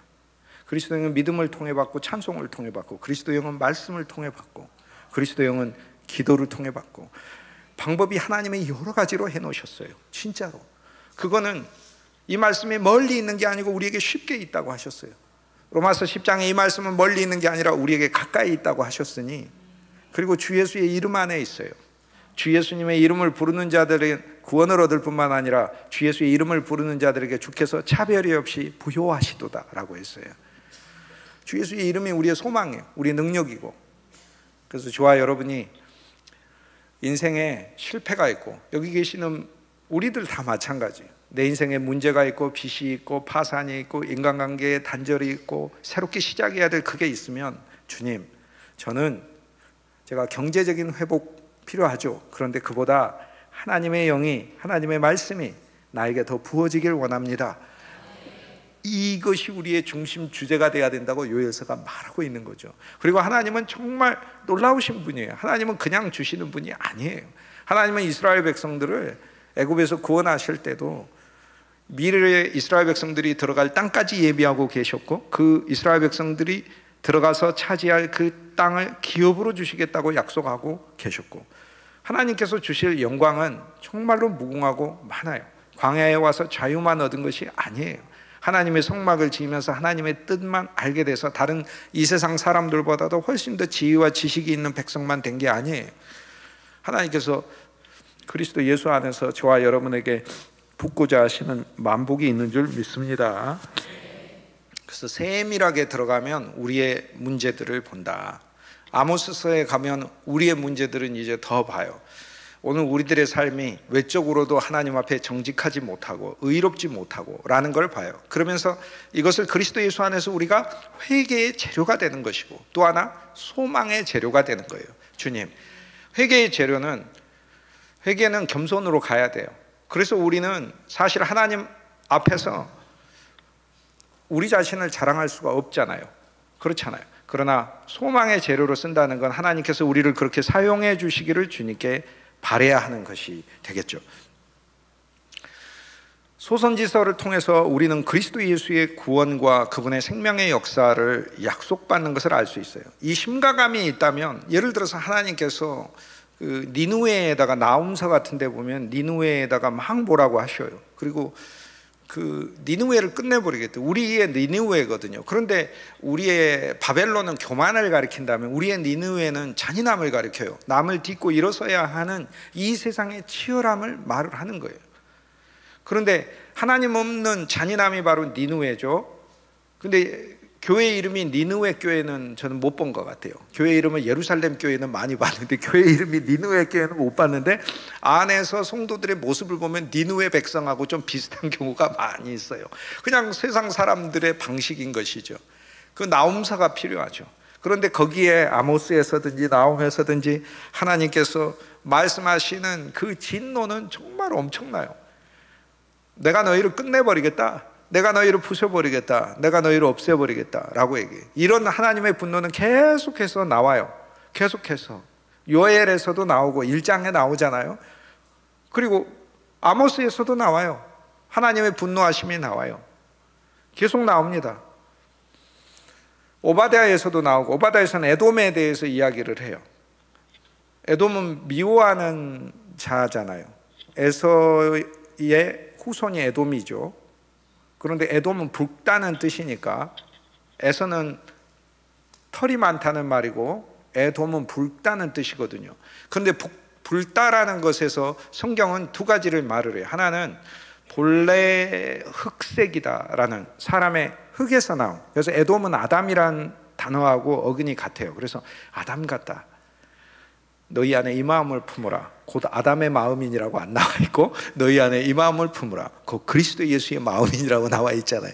한 사람 아담을 통하여서는 죄가 오고 사망이 오고, 그리고 그 사망의 포로가 되고 노예가 되고 사망의 왕 노릇하게 됐지만, 한 사람 예수 그리스도를 통하여서는 은혜가 오고, 로마서 5장에 은혜가 오고 하나님의 정말 말할 수 없는 풍성한 선물이 오고, 한 사람 예수 그리스도를 통하여 의가 오고, 한 사람 예수 그리스도를 통하여 생명이 오고, 이 생명 안에서 우리가 왕노릇 하리로다. 로마서 5장 17절 말씀. 한 사람 예수 그리스도. 그런데 에돔은 자기 안에 있는 아담으로 사는 거예요. 그런데 이 본성이 뭐냐면, 에서가 야곱을 미워하듯이 형제를 사랑하지 않는 것도 죄인데 미워하는 거예요. 이거는 정말 극복하기 힘들어요. 일을 하면서, 교회 생활을 하면서 미움의 문제는 늘 등장합니다. 그때 오바댜서를 읽어야 합니다. 오바댜서 읽으면 에돔을 끝내시는, 에돔을 미워하시는 하나님의 음성을 들을 수 있습니다. 그래서 주님께서 나에게 미움을 갖고 사는 그리스도인, 이것이 그리스도의 일을 이루기에 합당하지 않다는 거예요. 우리는 사실 소선지서를 읽으면서 우리의 목적도 더 세분화된 것을 이야기해요. 소선지서는 이스라엘 백성의 한 행복은 하나님이 기본으로 말씀하셔요. 그러니까 그 소선지서 읽으면 이스라엘 백성들에게 닥치는 많은 환난과 어려움이 있는데, 그것도 이유가 당연히 있을 수밖에 없죠. 그런데 그것에 대해서 하나님이 보상하시고, 예를 들면 하박국에 보면 무화과 나뭇잎이 마르고 포도나무 열매가 없고 뭐 우리에 소가 없고 외양간에 뭐 가축이 없고 그래도 난 여호와를 즐거워. 그러니까 현실은 없는 거거든요. 그런데 스바냐에 가보면 하나님께서 너희의 외양간에 우리에 내가 양과 소와 가축을 풍성하게 하고 너희에게 포도나무와 각종 실과가 맺히게 하리라 라고 얘기해요. 그래서 기본은 이야기를 해요. 그런데 전체적인 건, 내가 이스라엘 백성들 이렇게 하는 이유는 뭐냐면 하나님이 가지신 이스라엘 백성들에 대한 목적 때문에 그렇다는 거예요. 쉽게 얘기해서 그냥 이스라엘 백성들이 세상 사람처럼 하나님을 믿어 행복하게 사는 백성으로 하나님이 세운 게 아니라 온 세상에 제사장 나라로 세웠으니 여호와의 율법을 전해야 되는 자고 여호와의 율법의 완성이신 예수 그리스도를 증거하는 백성들이 돼야 되는 거고, 하나님을 예배하는 백성들이 돼야 되는 게 하나님이 이스라엘 백성들을 세우신 목적이잖아요. 그렇기 때문에 그냥 하나님을 믿어서 자기들이 기업을 받고 그냥 잘 사는 것이 기본이라면 소선지서는 의미가 없는 책이다 그 말이에요. 그거는 소선지서는 하나님이 파탄난 인생에 파탄난 이유를 주시고 그 이유가 존재하고 관련이 있고 이를 다시 하나님이 회복하시는데, 회복하시는 삶뿐만이 아니라 회복하시는 목적을 이야기를 하고 있어요. 그래서 우리는 소선지서를 통해서 그리스도 예수 안에서 내가 근본적으로 세상에 왜 나왔는가를 다시 발견하게 되는 거예요. 나와 여러분의 인생은 골로새서 1장 16절 그리스도 예수를 위하여 있고라는 말씀처럼 주 예수님을 위한 인생과 가문인 줄 믿습니다. 그러니 얼마나 감사합니까? 얼마나 감사합니까? 소선지서에 있는 하나님의 징벌은 이유가 있어요. 그래서 다른 데 징벌하고 달라요. 소선지서는 뒷부분이잖아요. 신앙의 성숙이잖아요. 이것은 무엇을 이야기하냐면 주 예수님을 믿는 우리 신앙 아래서 하나님을 믿는 신앙이 운명이기 때문에 그것이 운명이 아닌 사람, 운명을 거부하는 사람들에게 닥치는 화를 주님이 말씀하고 계시는 거예요. 이건 어떤 면에서 무섭잖아요. 그게 운명이면 운명을 택하는 것이 행복한 거 아니겠어요? 예수를 믿는 게 운명이라는 거예요. 그런데 예수를 믿는 운명을 거부하는 자에게, 근데 이것은 운명만도 있지만 목적도 있어요. 예를 들면 호세아는 처음 시작할 때 이렇게 왕들이 많이 나오잖아요. 거기에 나오는 왕 보면은 이스라엘에서 이스라엘 후반부에 다윗 왕 빼놓고 제일 잘나고 똑똑한 두 명의 왕 이름이 호세아, 딱 여기 보면은 1장에 등장을 해요. 우시야가 등장하고 여로보암이 등장해요. 한 사람은 52년 동안 왕하고 한 사람은 40년 동안 왕하고 그랬어요. 그래서 우시야는 남쪽의 유다를 아주 부강하게 만든 왕이에요. 경제적으로 굉장히 크게 했던 왕이고, 북쪽의 여로보암 2세는 북쪽에 아주 뛰어난 왕이었어요. 탁월한 왕이었어요. 북쪽을 발전시킨 왕이었어요. 그런데 여기 왕들이 계속 나오는데 여기 우시야뿐 아니라 요담도 있고 아하스도 있고 히스기야도 있고 그래요. 그런데 경제를 가지고만 따지면 지도자가 예를 들어 책임이 경제를 부강시켜야 된다 이런 거라고 했을 때 경제만 가지고 따지고 국력만 가지고 따지고 하면은 남쪽의 유다에서 다윗의 후손이죠. 다윗의 후손에선 우시야. 그럼 요 우시야가 나와요. 그러니까 여기 우시야가 맨 처음 이름 나왔을 땐 경제가 좋았을 때, 또 이스라엘의 평화가 있을 때, 근데 그 다음 왕이 있을 때, 요담이 있을 때는 이제 많이 어려워졌어요. 어려워졌지만 아직 유산이 남아있을 때, 아하스가 있을 때는 굉장히 많이 쇠락합니다. 히스기야가 있을 때는 위기가 많이 찾아옵니다. 그리고 우시야는 신앙이 전반적으로 좋았다고는 말을 할 수는 있지만 말년에 가서 쇠락한 왕이고, 우시야의 아들 요담은 훨씬 더 신앙이 아버지보다 더 전진된 사람이고, 아하스는 안 그래요. 아주 악한 왕이에요. 그래서 여기에 왕들은 다양합니다. 북쪽에 있는 여로보암 2세도 나라를 부강하게 한 왕이에요. 그런데 부강하게 했는데 북쪽의 이스라엘은 부강하게 했지만 30년 이내에 망해버립니다. 나라가 문 닫아요. 그럼 성경이 말하려고 하는 게 뭘까요? 부강한 왕이든 가난한 시대 왕이든 부강한 시대에 사는 백성이든 가난한 시대에 사는 백성이든 상관없이 여호와 하나님의 말씀 앞에 서야 된다는 걸 얘기를 하고 있는 거죠. 실은 현재 이거를, 그러니까 오늘 우리들의 삶이 우리가 생각하는 것처럼 내가 잘 사니까, 내에 있는 여러 환경들이 여건이 좋으니까 이렇게 해서 신앙생활하고 하는 그런 게 아니라는 거예요.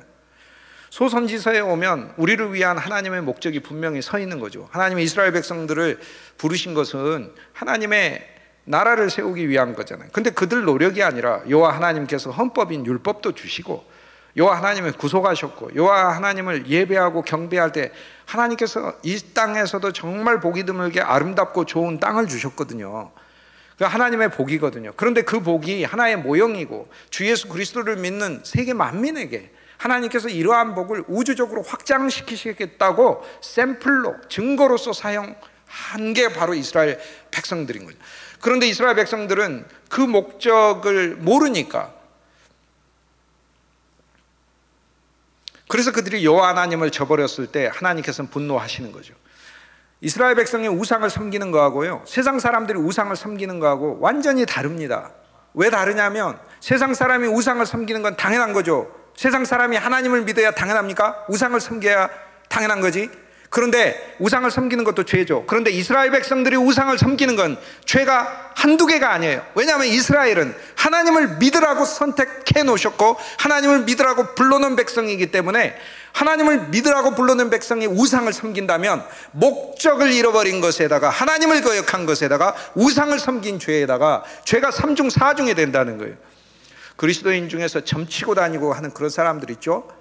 또 주님이 아닌 다른 것들을 사랑하고 사는 사람들 있죠. 그거는 나와 여러분이 세상 사람이었을 때는 상관이 없어요.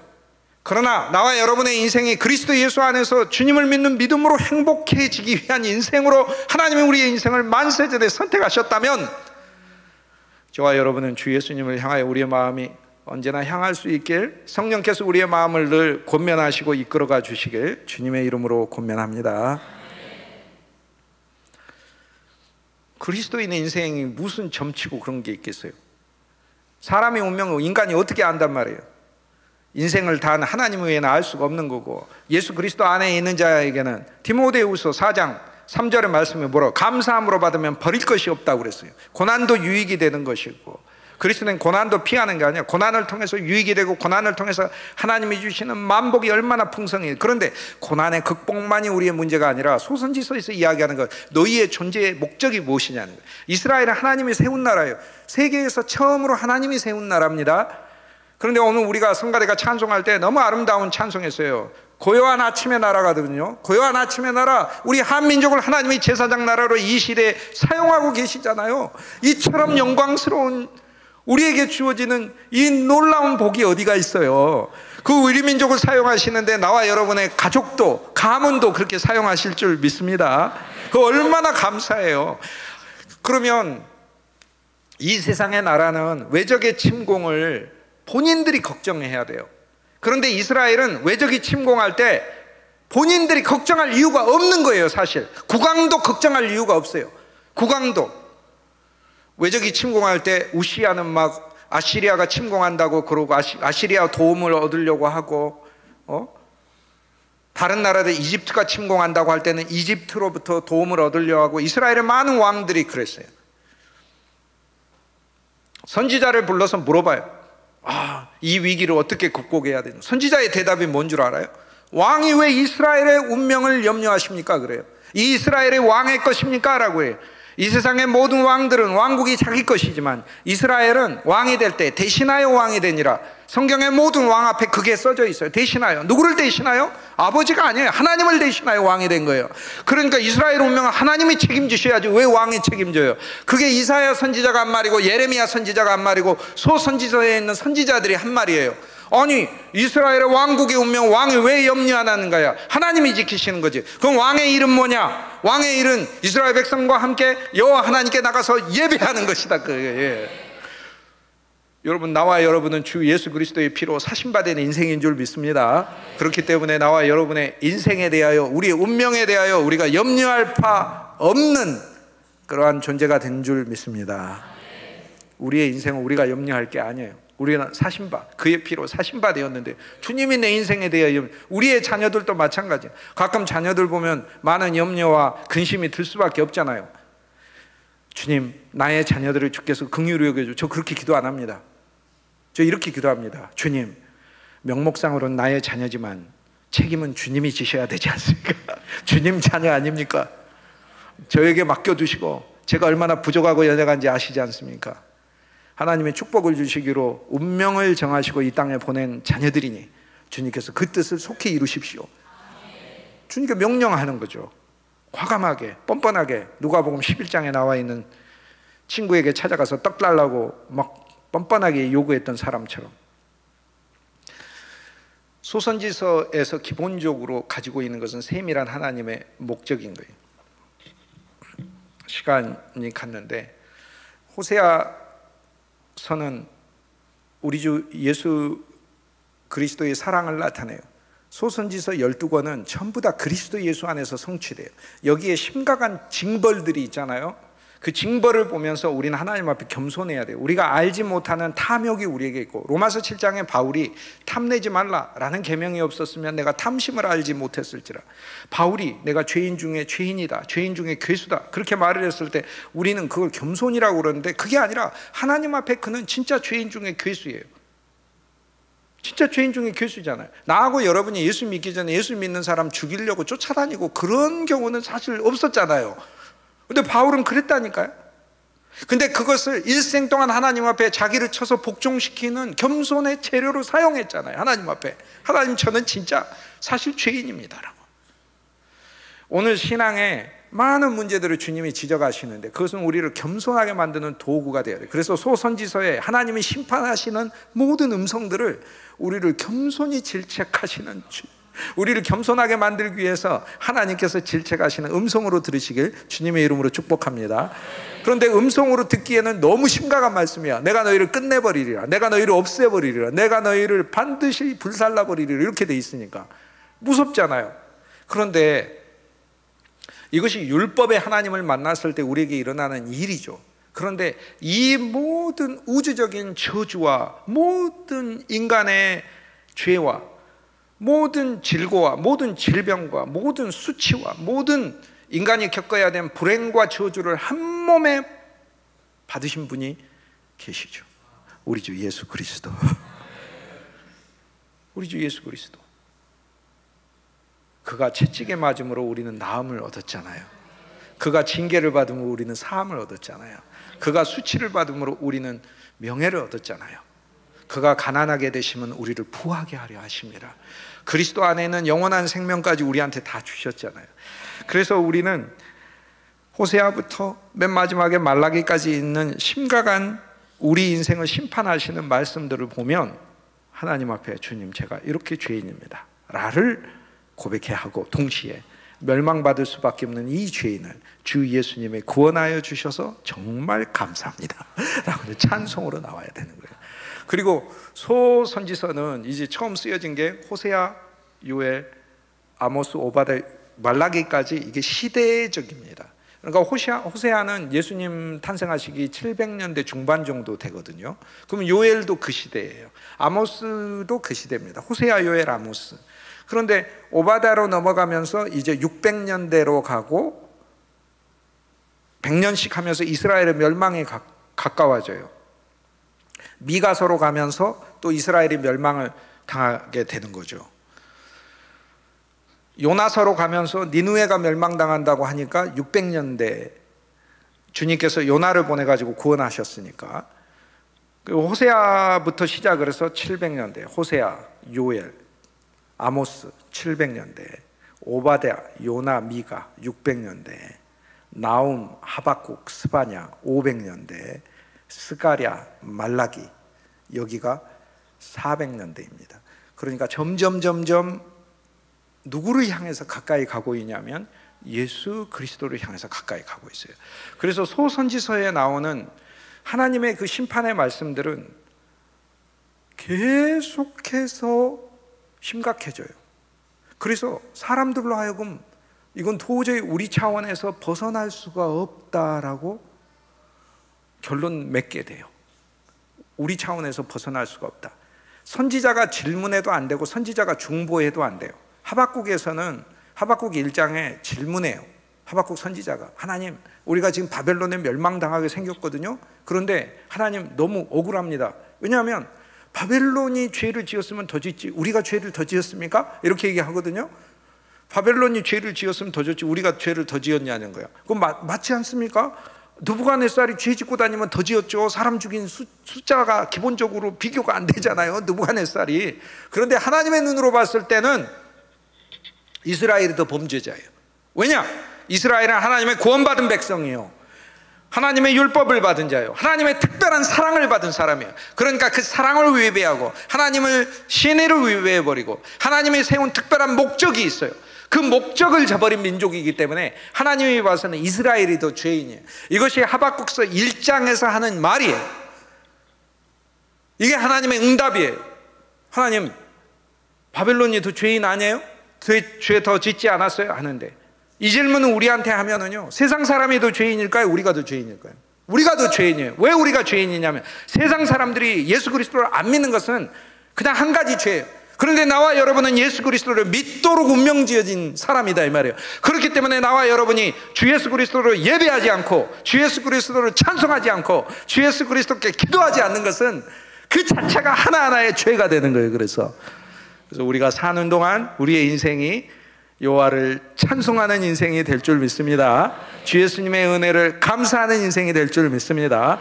언제나 모든 예배 하나님 앞에 기뻐함으로 나아갈 수 있는 인생이 되는 줄 믿습니다. 그래서 예배도요, 우리 운명이에요. 예배도 운명이라고요. 예배를 운명으로 생각하셔야 돼요.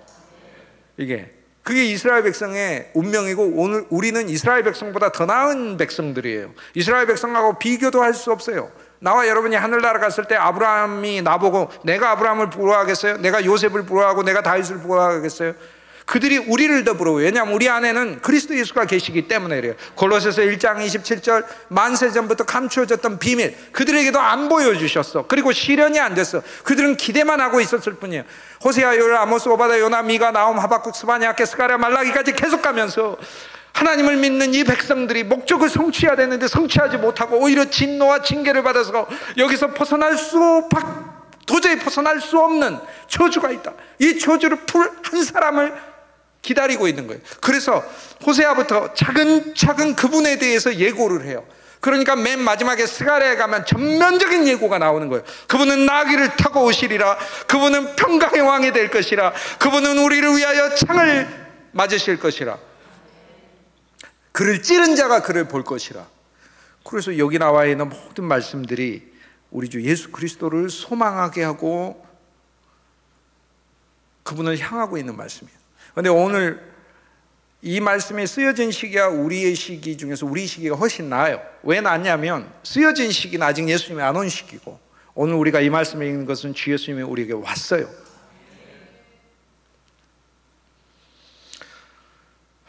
다 끝났어요. 벌써 1시간 됐어요. 찬송하고 끝내야 돼요. 그래서 제가 소선지서를 한다고 그래서 67장이나 되는데, 주 예수여, 주 예수여.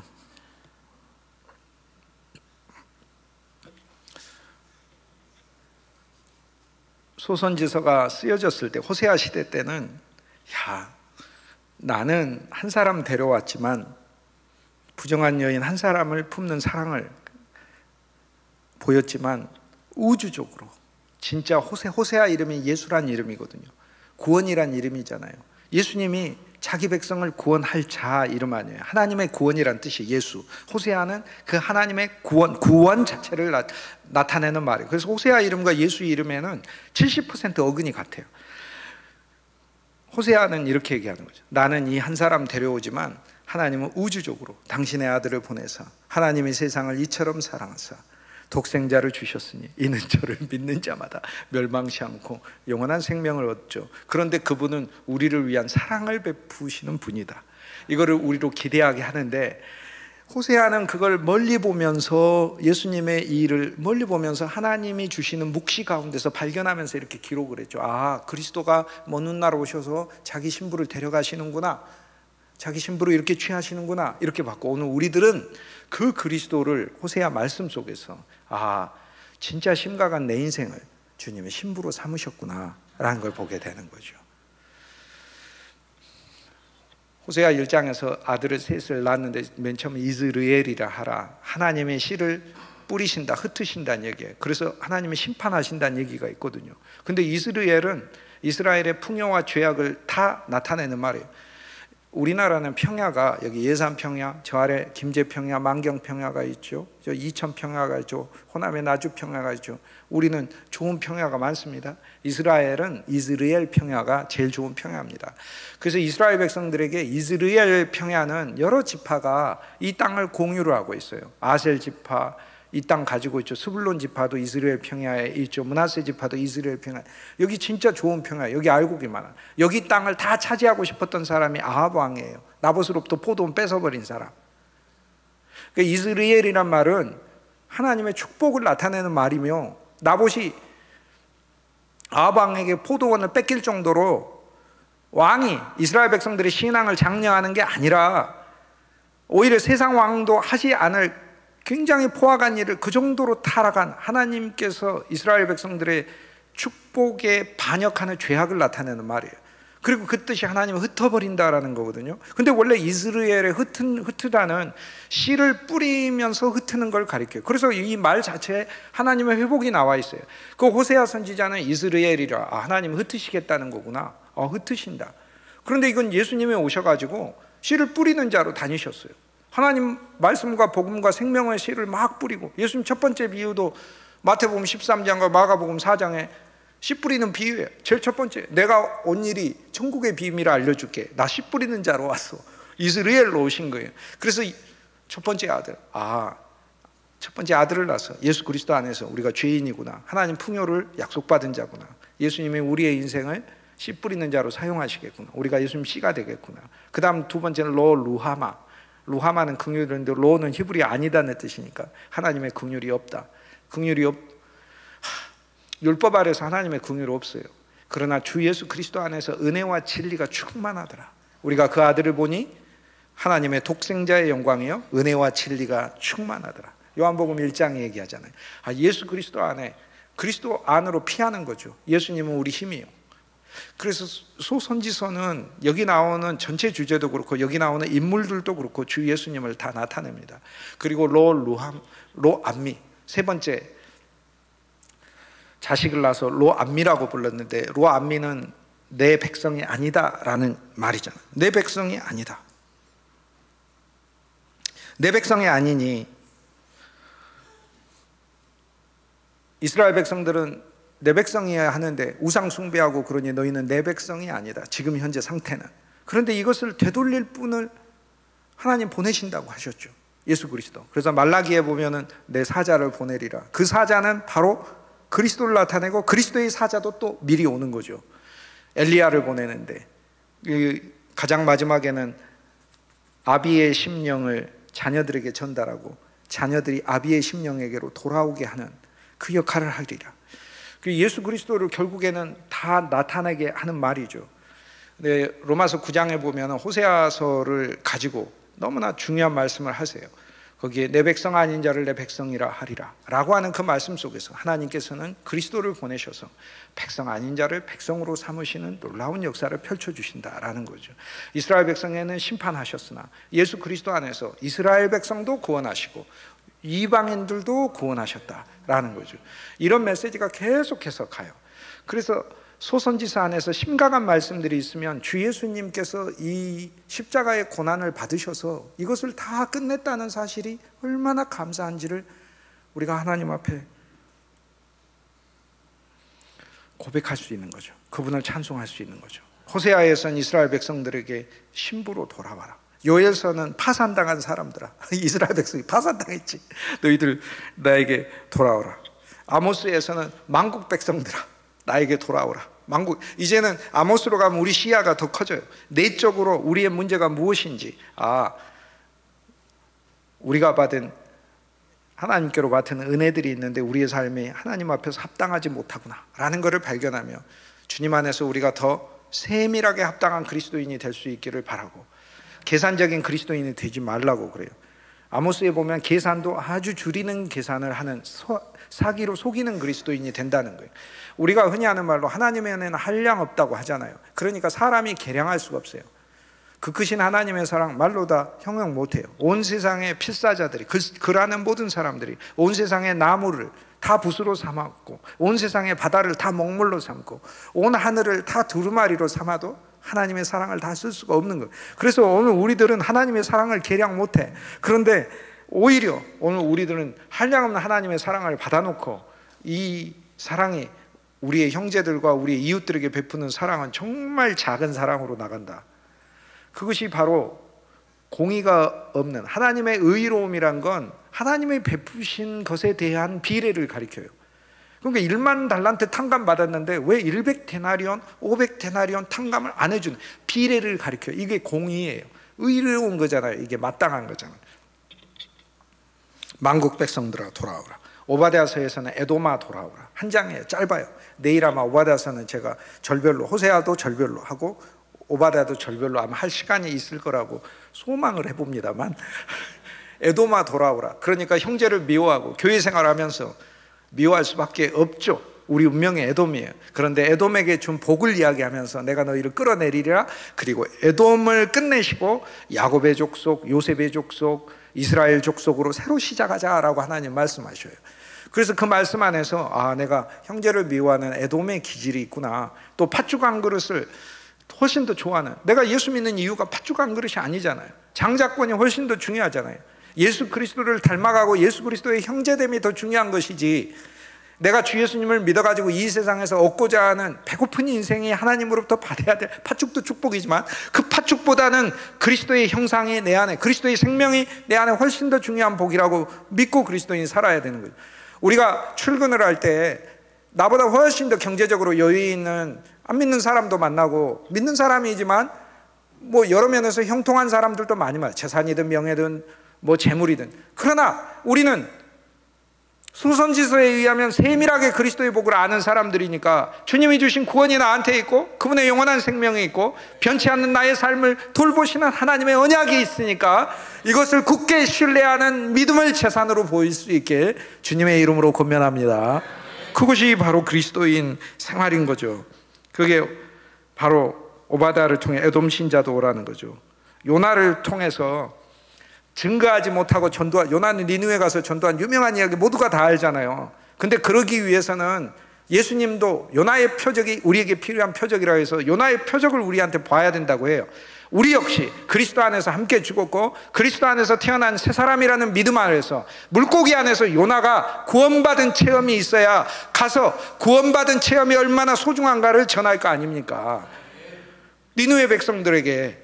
그래서 오늘 우리가 전도의 백성이 되기 위하여 하나님이 우리에게 주고자 하시는 복들이 요나서에 들어있어요. 미가서를 통해서 이스라엘 백성과 예루살렘, 하나님의 수도죠. 영적인 수도. 모든 교회는 예루살렘이에요. 여호와 하나님, 우리 주 예수 그리스도가 중심에 계시고 만국 백성들에게 복음을 전하는 센터이잖아요. 이 교회도 그렇고 여러분이 섬기시는 교회도 그렇고 다 예루살렘의 한 보석이단 말이에요. 하나하나가. 그런데 그곳에 미가서를 통해서 주님께서는 치료하신다라고 얘기를 해요. 모든 문제들을 치료하신다. 나움을 통해서는 세상을 멸망시키시는 주님의 말씀을 이스라엘 백성들이 주고 있고 세상 부러워하지 않게 만들어요. 나움서의 말씀은 정확하게 갈라디아서 6장 13절 말씀하고 궤를 같이 하고 있어요. 내가 그리스도의 십자가에 못 박혔나니 세상이 나에 대하여 십자가에 못 박히고 나도 세상에 대하여 그러하니라 라고 이렇게 얘기를 해요. 그리스도와 함께 세상에 대하여 자기가 십자가에, 그러니까 세상이 십자가에 못 박힌 거예요. 세상 부러워하는 그리스도인들은 나움서를 읽으면서 우리 세상을 끝내야 돼요. 우리의 목적과 우리의 사고는 주 예수님과 주 예수님의 나라와 하나님의 교회인 거예요. 그것이 바로 나움서를 읽으면서 주님이 우리를 더 전진시키시는 거예요. 하박국을 읽으면서 하나님께서는 오늘 우리들에게 하박국 1장에 아까 말씀드렸죠. 아, 우리가 바벨론보다 더 죄인인가요? 아니잖아요. 느부갓네살이 더 죄인인데요. 이렇게 얘기하니까 하나님께서 아니라 니들이 더 죄인이다. 니들은 믿어야 될 운명인데 믿어야 될 운명이 안 믿는 것이 더 큰 죄다라는 거죠. 그러자 하박국 선지자가 그러면 어떻게 삽니까? 어떻게 삽니까? 했더니 하나님이 오직 의인을 보내고 믿음으로 살리라. 의인은 믿음으로 살리라. 우리가 그리스도인 제물로 사는 것 아닌 줄 믿습니다. 믿음으로 사는 줄 믿습니다. 오늘도 믿음, 이 일도 믿음, 저 일도 믿음, 우리 자녀에 대해서도 믿음, 사업에 대해서도 믿음, 모든 일에 대하여 믿음, 질병이 있어도 믿음. 의인은 믿음으로 살리라. 근데 이 믿음은 예수 그리스도를 믿는 믿음이잖아요. 그래서 사실 소선지서는 신약에서 정말 많이 인용해요.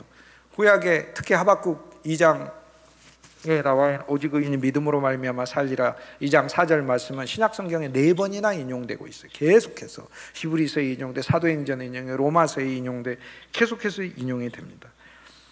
스바냐는 여호와의 날을 기대하라고 그러고, 주 예수 그리스도 안에서 하나님의 베푸시는 여호와의 날. 오늘 우리 인생이 내 인생 안에서 갇혀 사는 인생에서 하나님의 날을 소망하게 해요. 학교에서는 하나님의 성전을 건축하자. 우리 개인 집이 아니라 우리가 살면서 하나님의 전을 건축하자. 저 진짜 소망했어요. 제가 속한 교회, 그리고 어느 교회에든지 나라는 인생이 하나님의 교회 보탬이 되는 인생이 되면 좋겠다라는 소망이 있어요. 나는 나만이 아니라 우리 자녀들이 대대로 하나님의 교회 일꾼이 되는 소망이 있어요. 그 소망을 하나님 반드시 들어줄 거라고 저는 사실 신뢰하고 있어요. 이 놀라운 복이 저와 여러분에게도 영원히 계대되길 주의 이름으로 권면합니다. 말라기를 통해 하나님이 새로운 사자를 세우신다고 했고, 그 사자를 통해 예수님이 왔고, 예수님이 와서 끝난 게 아니라 예수님은 내가 아버지로부터 보냄을 받아온 것처럼 나도 너희를 보내노라 했으니 예수님 보내시는 거죠. 많은 말씀들을 여러분과 함께 나누는 말씀을 정리합니다. 소선지서 안에 있는 모든 저주 심각한 것입니다. 그만큼. 그러나 이 저주를 그리스도 예수께서 십자가에서 끝내셨어요. 그 이스라엘 백성들 어떻게 다시 살아날까?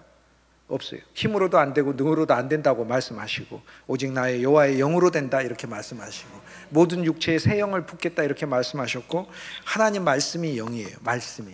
그래서 매주일 쏟아지는 하나님의 말씀을 경홀히 여기지 말고, 그 말씀 속에 들어있는 모든 화가 그리스도 예수께서 담당하신 거고, 말씀 속에 있는 모든 축복이 주 예수의 이름을 부르는 저와 여러분에게 풍성히 임하는 줄 믿습니다. 그리고 믿는 자를 하나님이 축복하신다고 하셨고, 살리실 뿐만 아니라 축복하신다고 하셨으니, 매주 여러분에게 들려지는 하나님의 말씀 속에 하나님의 복을 발견해서 여러분의 심령 속에 하나님의 약속으로 취하실 수 있게 주의 이름으로 권면합니다. 찬송하시겠습니다. 찬송. 울어도 못하네. 찬송하시겠습니다.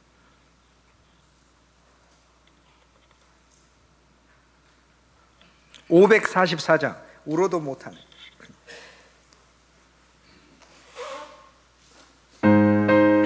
박수하며 찬송합니다. 울어도 못하네. 눈물 많이 흘려도 겁을 없게 못하고, 죄를 씻지 못하니 울어. 그러나 주님께서 끝내셨습니다. 십자가에 달려서 예수 고난당했네.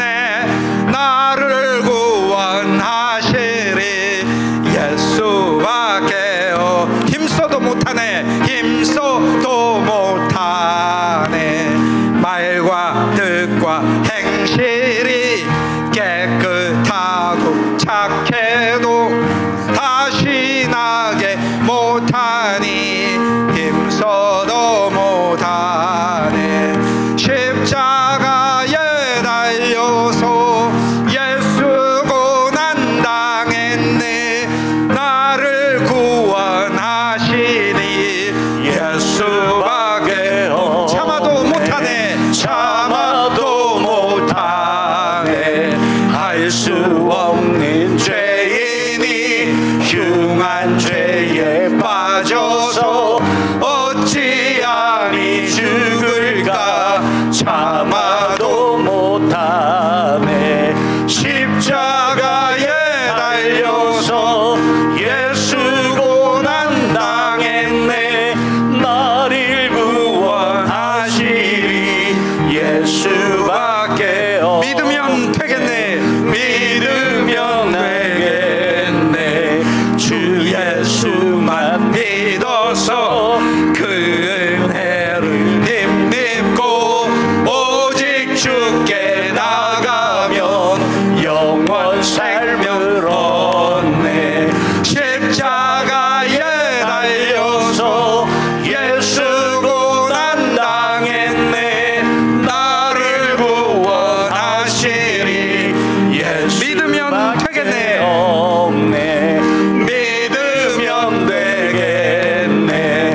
주 예수만 믿어서 그 은혜를 힘입고 오직 주께 나가면 영원 삶을 얻네. 십자가에 달려서 예수 고난 오셨네. 나를 구원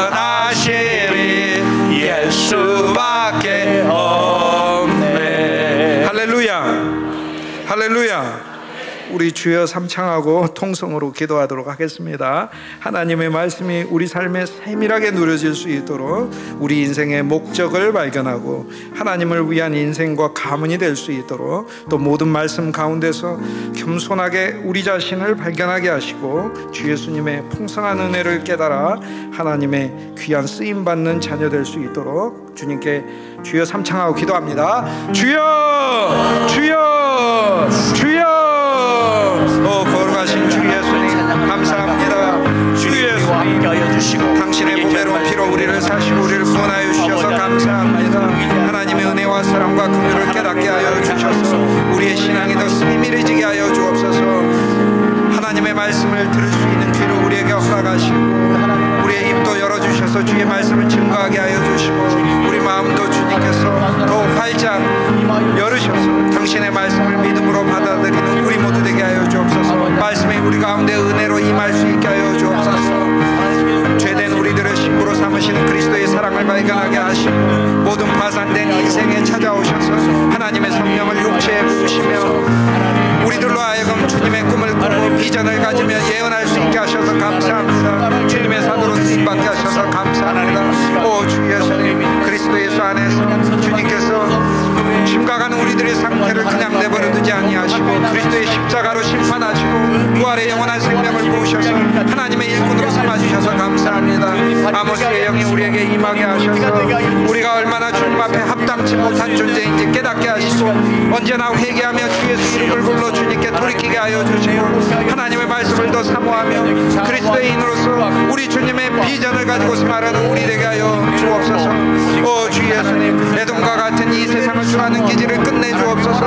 형제를 사랑하고 섬기는 아름다운 미덕과 성품이 우리 속에 더 쌓이게 하여 주옵소서. 오 주 예수님 우리를 전도자로 사용하여 주옵소서. 홍수에서 우리를 건져주시고 물고기에서 우리를 건져주셨고 사망에서 건져주셨고 영원한 저주에서 건져주신 주님의 은혜를 더 깨달아 우리 주님께 감사와 기쁨으로 나아가는 우리 모두 되게 하여 주옵소서. 오 주 예수여 주 예수여 주 예수여 주 예수여 주 예수여.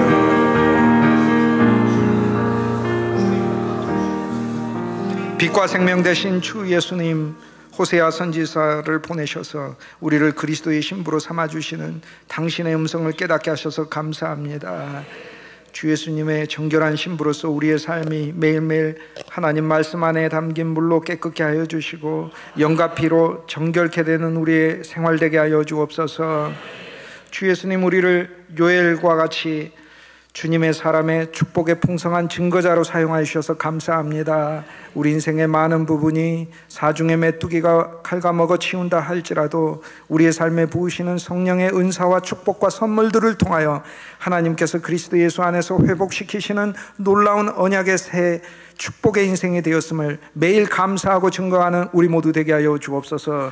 주 예수님 우리에게 아모스 선지자의 말씀을 깨닫게 하여 주셔서 하나님의 공의를 우리 삶 속에서 보일 수 있게 하여 주시고 우리 자신의 의의를 드러내지 않고 그리스도의 의를 힘입어서 사는 우리 모두 되게 하여 주옵소서. 믿음과 사랑의 사람으로 우리를 다시 새롭게 태어나게 하여 주옵소서. 계산하는 그리스도인 되지 않게 하여 주시고 축소하는 그리스도인 되지 않게 하여 주시고 후덕하고 하나님의 풍성한 사랑을 공급하는 주님의 아름다운 사랑의 도구 되게 하여 주옵소서. 교만한 우리들을 더욱더 낮춰 주옵소서. 오바다 선지자의 영을 우리에게 허락하여 주셔서 형제를 미워하는 우리의 에돔의 본성을 끝내주시고 사랑의 화신으로 우리를 다시 세워 주옵소서. 주 예수님 우리 모두를 요나로 사용하여 주옵소서. 전도자로 사용하여 주옵소서. 그리스도의 구원이 우리 속에 확실히 체험되게 하여 주시고 우리를 모든 것으로부터 살리신 주님이 우리 마음속에 전도의 영을 강하게 불어넣으셔서 말씀의 문을 열어주셔서 수많은 이들에게 주 예수의 사랑을 증거할 수 있게 하여 주옵소서. 주 예수님, 미가 선지자의 영을 우리에게 허락하여 주셔서 우리의 각양의 토성에서 하나님의 은혜를 깨닫게 하여 주시고 우리의 참 목자 되신 주 예수님께 우리가 더욱더 돌아갈 수 있게 하여 주옵소서. 나움 선지자의 말씀을 우리에게 베푸셔서 니느웨를 부러워하지 않게 하여 주시고 하나님의 아름다운 도성 참된 교회를 사랑하고 이 교회를 위하여 헌신하는 우리의 신앙이 주님 앞에서 얼마나 값지고 영광스러운 것인가 자랑할 수 있는 우리 모두 되게 하여 주옵소서. 오 주 예수님, 하박국 선지자의 말씀이 우리에게 깨달아지게 하여 주옵소서. 주님, 우리를 더 품어주셔서 믿음으로 우리가 생활할 수 있는 그리스도인 되게 하여 주옵소서. 환난 가운데서 믿음으로 살게 하여 주시고 어떠한 풍요 가운데서도 자고하지 아니하며 믿음을 보이는 우리들 되게 하여 주시고 오늘도 믿음으로 살고 내일도 믿음으로 살며 영원까지 믿음으로 사는 우리 모두 되게 하여 주옵소서. 감정과 관념을 처리하여 주셔서 믿음이 우리의 중심의 위치에 있게 하여 주옵소서. 오 주 예수님, 스바냐 선지자의 영을 우리에게 허락하여 주옵소서. 그리스도 안에 남은 자 되게 하여 주시고 주님께서 우리의 삶을 회복하시고 여호와의 높은 산을 소망하게 하여 주시고 성산에서 참 율법이신 그리스도 예수를 더욱더 배워가는 우리 되게 하여 주옵소서. 학계의 영을 우리에게 주옵소서. 그리스도의 몸된 교회를 짓는 우리들 되게 하여 주옵소서. 하나님의 교회를 섬기는 영이 우리에게 풍성히 있게 하여 주옵소서. 우리 개인의 신앙을 종결시켜 주옵소서. 우리 개인의 안락만을 추구하는 신앙이 전진하여 하나님의 교회와 세계 선교의 비전을 보는 그리스도인들로 우리 모두를 삼아 주옵소서. 오 주 예수님, 우리에게 스가랴 선지자의 영을 허락하옵소서. 8개의 환상을 보게 하여 주시고 어떠한 처지에서든지 우리를 도우시는 말탄 능력 있는 예수님을 만나게 하여 주시고 온 세상에 당신의 말들을 보내셔서 온 세상 사람들을 부르시고 주님의 왕국을 짓고자 하시는 놀라운 비전에 우리 모두 쓰임받게 하여 주옵소서. 우리의 바벨론에 속한 것은 이교도의 땅으로 보내지게 하여 주시고 하나님의 교회 안에 순전하고 정결한 그리스도의 영으로 섬기고 봉사하고 사랑하고 주의 말씀을 사모하고 이 말씀을 증거하는 자들로 우리 모두를 새롭게 세워 주옵소서. 주님의 비전의 사람이 되게 하여 주시고 세상 꿈보다 그리스도의 꿈을 더 좋아하는 우리 모두 되게 하여 주옵소서. 주 예수님, 말라기 선지자의 영을 보내주셔서 엘리야 선지자를 미리 보내셔서 그리스도의 길을 예비하여 하시고 그리스도를 이 땅에 보내시고 주님께서는 당신의 생명과 복음을 우리에게 주셔서 이 땅에서 다시 우리를 주님의 사자로 사용하고 계시오니 주 예수님, 우리도 우리 삶의 곳곳에서 하나님의 사자로 쓰임받게 하여 주옵소서. 그리스도의 길을 평탄케 하여 주시고 수많은 상처와 아픔과 절망이 있는 사람들의 굴곡과 계곡이 있는 심령에 우리 주 예수 그리스도가 오실 수 있도록 평탄한 복음의 길을 깔아주는 사역자의 삶으로 우리 모두 세워지게 하여 주옵소서. 우리 주 예수 그리스도 놀라우신 이름, 감사하신 이름, 영원히 기억할 이름, 이 이름 받들어 간절히 기도하였습니다. 아멘.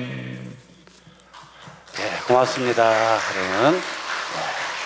우리 시간에는 우리 온양서지방 우리 감리사이신 서대석 목사님 나오셔서 인사말과 또 여러분이 드린 예물을 위해서 기도와 축도로 첫 번째 사경의 시간 마치도록 하겠습니다. 이 자리에 함께하는 우리 온양서지방의 우리 성도님들을 또 주님의 이름으로 환영하고 또 축복합니다. 예. 오늘 무엇보다도 이렇게 우리가 기도하면서 또 말씀을 사모하였는데 또 귀한 또 말씀으로 또 하나는 귀한 시간이 된 것 같습니다. 저는 알기로는 우리 김동주 교수님은 호서대학교의 기독교 학과에 그리고 연신원의 원장님으로서 교회사가 전공인 걸로 알고 있고 교회사 교수님으로 알고 있는데 저는 오늘 길을 의심했어요. 전공을 바꾸셨는가 생각했습니다. 성서신학 교수님보다 더 성서적이네요. 그렇다고 하세요. 예, 그래서 제가 오늘 얼마 전에 교육부 총무님이 우리 김동주 교수님을 이렇게 모시겠다고 말씀하셔서 그러라고. 근데 이제 제목을 소예언서 강해 이렇게 정했는데요. 좀 나름 걱정을 했는데 정말로 은혜롭게 또 이렇게 말씀을 짧은 시간 반 안에 말씀을 전해주시고 그것도 부족해서 기도하시면서 들으신 것처럼 아주 기도 속에 그 12소선저지가 다 정리하고 나오네요. 예, 기도에 큰 은혜 받았습니다. 오늘 은혜 받은 것에 족하지 말고 내일 동일한 시간 7시 30분에 또 저녁에 만나서 더 큰 은혜 우리가 사모하고 함께하기를 간절히 소망합니다. 또한 귀한 또 이렇게 장소를 제공해 주신 우리 아산 한사랑교회 우리 정영진 목사님과 우리 성도님들 또 감사하게 생각하고 또 고맙습니다. 돌아가는 시간도 안전하게 잘 귀가하시고 내일 또 은혜롭게 또 기쁨의 얼굴로 뵙도록 하겠습니다. 드려진 예물을 위해서 기도하겠습니다. 사랑하는 하나님 감사합니다. 온양 서지방의 성경 사경회를 통하여서 큰 은혜 부어주시고 이 시간에는 또 우리들의 마음을 담아 정성을 모두 하나님 앞에 귀한 예물을 또 올려드립니다.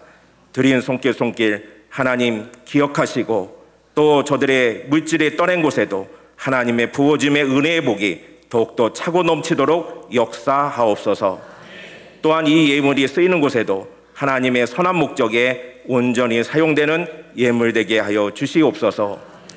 이제는 우리 주 예수 그리스도의 은혜와 하나님의 크신 사랑과 성령님의 감화감동케 하시는 은혜의 평강과 축복이 온양서지방의 성경사경에 함께하는 모든 이들과 또한 온양서지방의 32개 교회의와 그리고 또 성도들의 가정과 교회와 일터와 또한 우리 귀한 말씀으로 또 함께 해주시는 김동주 교수님의 그러한 삶과 또 가르침의 사역 위에 우리 모두 위에 하나님의 성령의 은혜가 이제부터 영원토록 함께하옵기를 간절히 축원하옵나이다.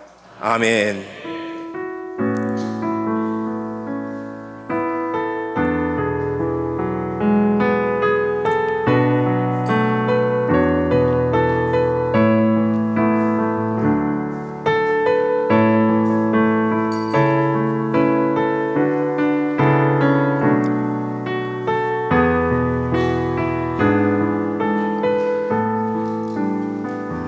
돌아가시는 길 안전하게 돌아가시고 내일 저녁에 또 뵙도록 하겠습니다. 고맙습니다.